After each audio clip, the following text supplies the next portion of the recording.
കുന്നംകുളത്തെ സംരംഭക നഗരം പദ്ധതിക്ക് ഔദ്യോഗിക തുടക്കം. കേന്ദ്ര ഓഫീസ് ഉദ്ഘാടനം നടന്നു. കുന്നംകുളം നഗരത്തിന്റെ സാമൂഹികവും സാമ്പത്തികവും ചരിത്രപരവുമായ പൈതൃകം നിലനിർത്തിക്കൊണ്ടുള്ള ശാശ്വത വികസനം ലക്ഷ്യമിട്ട് നഗരസഭ പ്രഖ്യാപിച്ച ചരിത്ര പ്രാധാന്യമുള്ള സംരംഭക നഗരം പദ്ധതിക്കാണ് ഔദ്യോഗിക തുടക്കമായത്.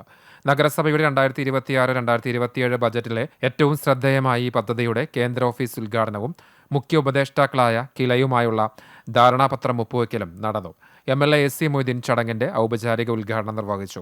സംരംഭക ഓഫീസ്, സിറ്റി ബിസിനസ് കൗൺസിൽ, വാർഷിക സംരംഭക സമ്മേളനം, സംരംഭക അക്കാദമി, സംരംഭക ക്ലബ്ബുകൾ എന്നിവ സ്ഥാപിച്ച് കുന്നംകുളത്ത് ഒരു മികച്ച സംരംഭക ആവാസ വ്യവസ്ഥയാക്കി ഉയർത്തുകയാണ് പദ്ധതിയിലൂടെ ലക്ഷ്യം വെക്കുന്നത് എന്ന് MLA പറഞ്ഞു. കുന്നംകുളത്തിന്റെ തലമുറകൾ കൈമാറി വന്ന പരമ്പരാഗത വാണിജ്യ അനുഭവങ്ങളും കൊടുക്കൽ വാങ്ങലുകളും നിലനിർത്തിക്കൊണ്ട് തന്നെ നഗരത്തിന്റെ പ്രൗഢി വർദ്ധിപ്പിക്കാൻ ഈ പദ്ധതിക്ക് സാധിക്കുമെന്ന് ഉദ്ഘാടന പ്രസംഗത്തിൽ അദ്ദേഹം പറഞ്ഞു. ചടങ്ങിൽ നഗരസഭാ ചെയർപേഴ്സൺ സൗമ്യ അനിലൻ അധ്യക്ഷത വഹിച്ചു.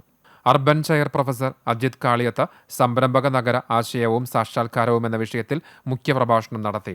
ചടങ്ങിൽ വികസന standing committee chairperson Pushpa John, പൊതുമരാമത്ത് standing committee chairman T Somasekharan, വിദ്യാഭ്യാസ standing committee chairperson Asha Jiju, Sreejith Aven, വിവിധ കൗൺസിലർമാർ, നഗരസഭാ സെക്രട്ടറി KK മനോജ് തുടങ്ങിയവർ പങ്കെടുത്തു.